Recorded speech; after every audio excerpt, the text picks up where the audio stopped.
할렐루야. 하나님의 은혜가 오늘도 함께하기를 간절히 바랍니다. 앞서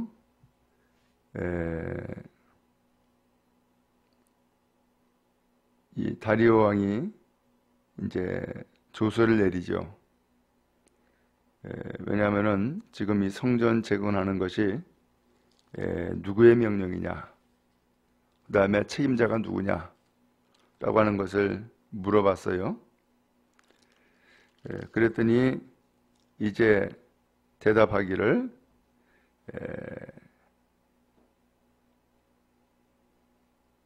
고레스 왕이 이 성전 건축을 하도록 허락을 했다. 그리고 성전에 있는 모든 기명들, 그 금은 그릇들을 다 내주라고 했다. 그리고 이 성전의 건축에 필요한 모든 재물들을 다 주어라 라고 하는 이 명령을 했다라고 하는 것을 이야기를 했어요. 그러면서 이 고레스 왕이 과연 그러한 조서를 내렸는지 한번 좀 문서를 찾아보라고 그러면서 요청을 한 거예요. 그랬더니 다리오 왕이 조서를 내렸어요. 문서 창고에서 다리오 고레스 왕 때에 그러한 명령을 한 적이 있는지 찾아봐라 라고 한 거예요. 그래서 문서 창고에 문서들을 찾은 거예요. 그래서 6장 1절에 보니까는 보물 정각에서 조사를 했고, 그 다음에 2절에 보니까 메데도에 있는 앙메다 궁성에서 두루마리 하나를 찾은 거예요. 그래서 두루마리 하나 찾았는데 거기에 보니까 고레스 왕의 조서가 있는 거예요. 그 조서의 내용을 보니까 거기 3절 말씀해 보니까 고레스 왕 원년에 조서를 내려 이르기를 하면서 조서를 내렸는데, 예루살렘에 있는 하나님의 성전에 대하여 이르노니 이 성전 곧 제사 드리는 조서를 건축해라 라는 말씀이 나온 거예요. 그리고 건축하되 지대는 견고하게 쌓고 성전 높이는 60규빗, 너비도 60규빗, 돌은 3켜에 나무 1켜를 놓아라 하면서 이 성전 벽은 어떻게 쌓을 것을 다 말씀한 거예요. 경비는 다 왕실에서 낸다. 그리고 바벨론에서 가지고 왔던, 예루살렘에서 탈취해서 바벨론으로 가져왔던 성전의 금은 그릇들 다 돌려보내라. 이런 내용이 다 기록되어 있는 거예요. 이렇게 해서 이 고레스 왕의 조서를 발견을 하자, 이제 이 다리오 왕이 이것을 근거를 잡고서는 명령을 내리죠. 6절에 보니까 이제 유브라데강 건너편 총독 다뜨네와 스달보스네와 너희 동간 유브라데강 건너편 아바삭 사람들은 그것을 멀리해라. 그것을 멀리하라고 하는 것은 공사를 막지 말아라 라고 하는 거예요. 그래서 이제 공사를 막지 않고 그 다음에 유다 총독과 장로들이 이 성전을 그 자리에 건축하게 해라. 그러면서 이 다리오 왕이 조서를 내렸어요. 그래서 이 조서를 내리는데 역시 고레스 왕이 명령했던 것처럼 이 건축의 그 비용들, 이 건축의 비용들을 끊임없이 주어라.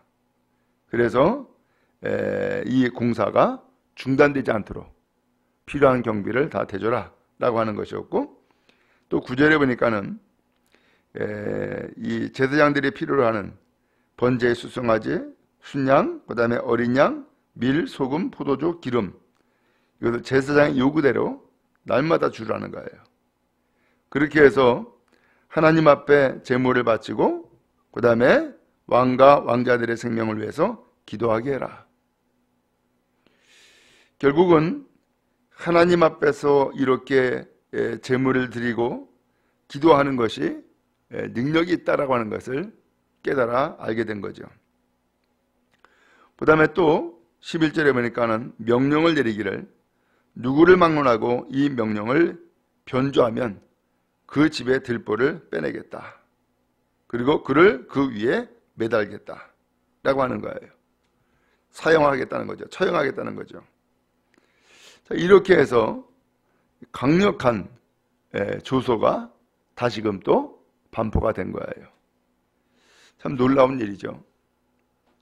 지난 37년 동안 그렇게 건축을 회방했던 이 세력들이 바로 이 고레스 왕의 조서를 발견하고서는 오히려 다리오 왕은 그 조서에다가 다시금 더 강조해가지고서 성전 건축을 누구든지 막지 못하도록, 그리고 명령을 내렸는데 이 명령을 만약에 변조하거나 지키지 아니하면은 아예 그를 처형하겠다 라고 하는 것까지도 선포를 합니다. 대단한 역사이죠. 도대체 이런 역사가 어떻게 일어난 거예요? 지난 37년 동안에 성전 건축을 막았던 그 회방이 어떻게 하루아침에 뒤집혀 가지고서 이제는 오히려 성전 건축을 막는 자는 오히려 처형을 하겠다고 하는 그런 명령까지 얻게 되었냔 말이에요. 그 이유는 뭐예요? 바로 하나님의 역사였어요. 이건 사람의 힘이 아니었고 정치적인 힘도 아니었으며 또한 돈의 힘도 아니었어요. 하나님의 전적인 역사였어요. 그래서 마지막 읽은 22절 끝에 보면은 이런 말씀이 나오죠. 이스라엘의 하나님이신 하나님의 성전 건축하는 손을 힘있게 하도록 하셨음이었더라. 하나님이 하신 역사였다는 거예요. 여러분, 우리도 마찬가지죠. 성전 건축을 해놓고 보니까 누구의 역사였어요? 하나님의 역사였음을 우리는 고백하게 되었어요. 그런 것처럼 이 성전 건축은 또 다른 의미에서 보면은 신앙의 회복이에요. 믿음의 회복이에요. 이 믿음도 사람이 노력한다고 되느냐? 아니에요. 아니면은 마음을 먹으면 되느냐? 아니에요. 아니면 시간이 되고 돈이 되면 되느냐? 아니에요. 믿음의 회복도 하나님의 역사예요. 하나님의 은혜예요.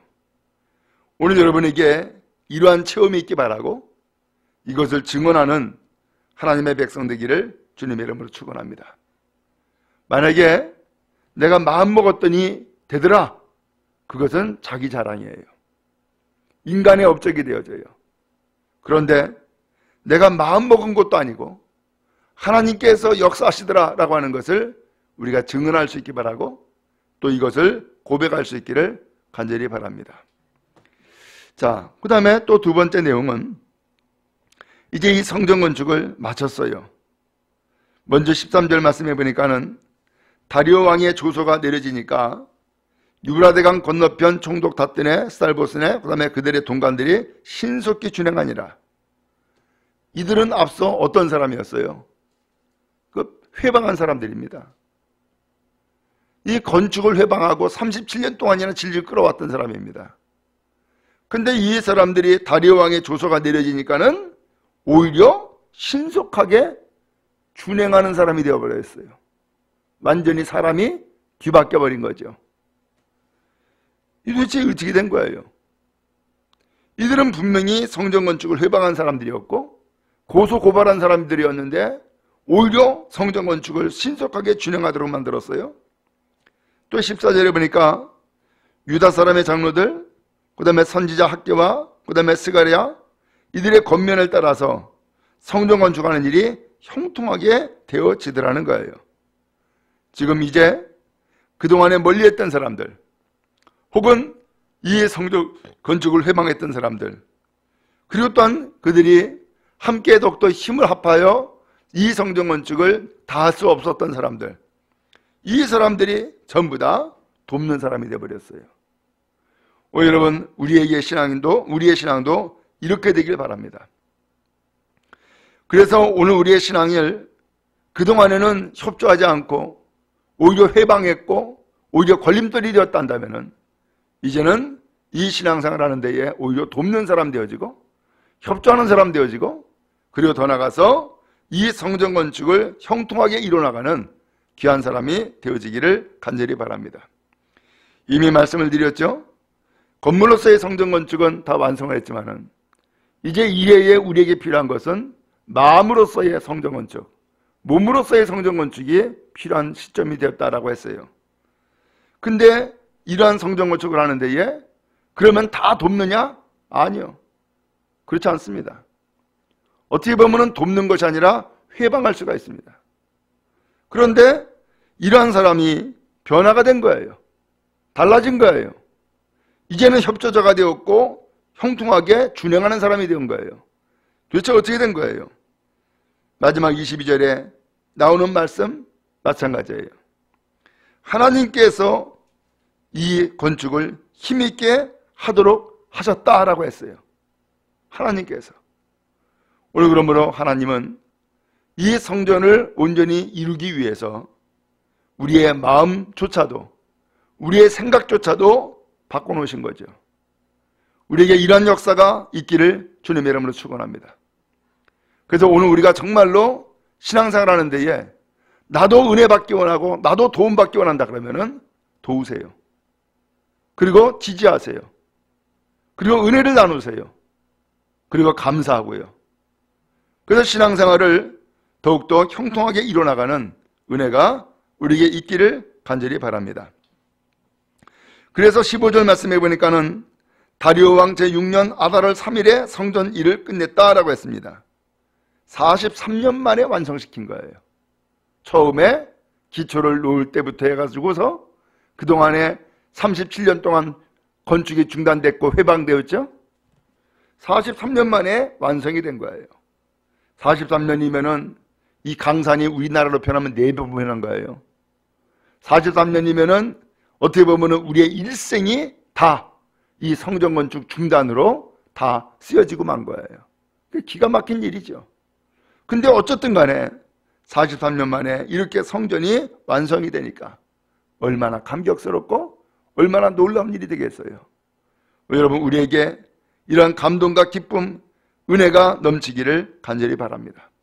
그래서 16절 말씀해 보니까는 이스라엘 자손과 제사장들과 레위 사람들과 기타 사로잡혔던 자들의 자손이 즐거이 하나님의 성전 봉헌식을 행했다라는 말씀이 나와요. 드디어 성전 건축 마치고 봉헌식까지 하게 되어진 거예요. 그래서 17절에 보니까는 이 봉헌식을 행할 때에 수많은 제물을 하나님 앞에 바쳤어요. 그리고 18절 말씀해 보니까는 제사장들은 그 분반대로 레위 사람들을 그 순차대로 세워서 예루살렘에서 하나님을 섬기게 했어요. 이것이 모세의 책에 기록된 대로, 곧 율법에 기록된 대로 제사장과 레위 사람이 하나님 앞에 예배하고 섬기는 일을 하게 되어진 거예요. 놀라운 일이죠. 드디어 회복됐어요. 이제 성전 건축도 회복되었고 하나님 앞에 예배도 회복되었으며 또한 제사장과 레위 사람으로서의 직분도 회복되어진 거예요. 여러분, 이 회복의 역사가 있기를 간절히 바랍니다. 어떻게 보면은 포로로 끌려갔던 70년의 세월을 여기다가 더하면은 이제 이 하나님 앞에 예배가 회복되어진 것이 몇 년인 거예요 도대체? 113년이에요. 기가 막힌 세월이죠. 이 113년 동안 예배가 없었던 거예요. 하나님의 말씀이 없었던 거예요. 제물이 없었던 거예요. 기도가 없었던 거예요. 근데 이것이 회복되어진 거예요. 대단한 역사고 감격스러운 은혜인 거죠. 오늘 여러분, 우리도 이와 같이 감격스러운 회복이 있기를 간절히 바랍니다. 우리는 신앙생활하면서 때때로 과거를 회상해요. 아, 나도 옛날에는 저렇게 열심히 했는데, 나도 옛날에는 저렇게 은혜 받았는데, 나도 옛날에는 저렇게 충성했는데, 그런데 지금은 그렇지 않다는 얘기죠. 그러면서 우리는 다시 한번 소망하죠. 그때의 삶으로 돌아갔으면 좋겠다 라는 마음으로. 여러분, 그때의 순수함, 그때의 하나님 앞에 받은 은혜와 같이 오늘 하나님 앞에 정결할 때에 이 은혜의 회복이 있게 되어질 줄로 믿습니다. 그 다음에 또 한 가지는 19절 말씀해 보니까는 사로잡혔던 자의 자손이 첫째 달 14일에 유월절을 지켰다라는 말씀이 나와요. 구원의 감동과 기쁨이 회복되어진 거예요. 이 6월절이 언제적 얘기예요? 이거 아주 정말로 오래전 선조들의 이야기예요. 그런데 그동안에 이 6월절 제사가 없었던 거예요. 특별히 앞서 그야말로 역대하 이 말씀해 보니까 6월절 제사를 지켰던 왕이 두 왕이 있었어요. 그리고 그 이후에 그 이전에 이 6월절 제사를 제대로 드린 적이 없었던 거예요. 그런데 다시금 포로에서 돌아와서 고국 땅에서 돌아와 성전 건축을 하고 예배를 회복한 이 백성들이 이제 하나님 앞에 6월절을 지키는 놀라운 역사가 펼쳐지게 되어진 거예요. 6월절은 뭐예요? 하나님 앞에 구원받은 것을 기억하는 거예요. 애굽에서 탈출한 것을 기억하는 거예요. 그래서 전적인 하나님의 역사였음을 감사하는 것이 6월절이에요. 그래서 이 6월절은 구원의 감동과 기쁨을 하나님 앞에 예배한 것이에요. 근데 이것을 다시금 지켰어요. 그들은 과거 선조들이 6월절을 경험했던 그 경험과 같이 구원의 감동과 기쁨을 이 바벨론의 포로에 끌려가서 거기서 70년 동안 고생하고 난 다음에서야 비로소 깨닫게 되어진 거예요. 오늘 이 은혜가 우리에게도 있기를 간절히 바랍니다. 애굽에서 과거 이스라엘 선조들이 고생을 하고 그리고 나서 애굽에서 탈출하고서는 6월절의 감동을 맛보았던 것처럼, 그리고 바벨론에 70년 동안 포로로 끌려가서 다시금 해방받고 구원의 감동과 기쁨을 경험한 이 사람들이 6월절 제사를 드리는 것처럼 오늘 우리는 어떻게 보면은 오늘날 바벨론 포로와 같이 세상의 포로가 되고 세상의 종이 되어 가지고서 구원의 감동과 기쁨을 잃어버리고 살고 있단 말이에요. 근데 이 구원의 감동과 기쁨을 우리는 다시금 찾기를 원하고 다시금 얻기를 원해요. 그런 의미에서 오늘 우리가 드리는 이 예배가, 또한 우리가 드리는 이 기도가 6월절의 감동과 기쁨을 회복하는 기도요, 6월절의 감동과 기쁨을 회복하는 예배가 되는 은혜가 있기를 간절히 바랍니다. 오늘 이런 이 6월절의 감동을, 거기 보니까는 사로잡혔던 자의 자손, 포로로 끌려갔던 사람들이 있었고 그 사람들은 다 죽었어요. 그리고 이제 이 자손들이 돌아온 거예요. 이 자손에게 이러한 감동이 회복되어졌던 거예요. 그런 의미에서 포로로 끌려갔던 지난 70년의 세월이 결코 헛된 시간은 아니었네요. 그들은 이 포로로 끌려가서도 끊임없이 회복을 꿈꾸었고 예루살렘으로 돌아가기를 꿈꾸었고 무너진 성전이 다시금 재건되기를 꿈꾸지 않았겠습니까? 근데 그것이 헛된 꿈이 아니라 그의 자손을 통하여서 이루어지는 하나님의 실제의 사건이 되어버리고 만 거예요. 믿음은 바라는 것들의 실상이요 보이지 않는 것들의 증거라고 했는데, 오늘 하나님 앞에 바랐던 것, 하나님 앞에 꿈꾸었던 것들이 실제로 이루어지는 놀라운 역사를 경험하게 되어진 거예요. 오늘 이러한 감동과 기쁨을 가지고서 이 6월절을 지켰고, 그 다음에 22절에 보니까는 이래 동안 무교절을 지켰습니다. 그리고 성경이 말씀합니다. 이는 여호와께서 그들을 즐겁게 하시고 또 아스루 왕의 마음을 그들에게로 돌려 이스라엘의 하나님이신 하나님의 성전 건축하는 손을 힘있게 하도록 하셨음이었더라. 누가 이렇게 했다고요?